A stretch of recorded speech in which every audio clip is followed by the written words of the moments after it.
Ni spaghetti. Spaghetti, baik. Yang ini makaroni. Makaroni. Spaghetti saya bagi spaghetti buttermilk. Buttermilk, baik. Bolognese. Bolognese Pekat juga kuah dia. Kita bagi ayam dulu bang. Betul bang. Macam ni kira ke? Bang. Yang ni semua ada harga kat depan ni, Oh, bang. semua ada harga kan? Boleh ikan? Alright. Mantap. Tak ada tulang. So yang ni kambing dia bang. Kambing, baik abang Bob. Sayur boleh?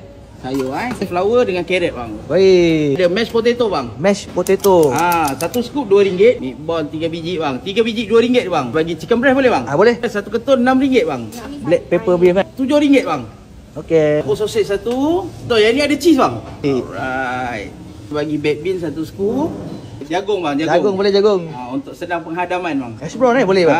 Hash brown ni bang. Alright bang, yang ni enoki mushroom bang. Enoki mushroom Kita dekat Masjid India, Semua House, basement 2 bang. Basement 2 lah. Dekat food hall kat bawah ni bang. Hari-hari buka, insya-Allah. 2 minggu sekali kita tutup hari Isnin bang. Nanti kita akan bagi tahu dekat media sosial kita. Pukul 10 sampai pukul 6.30 petang.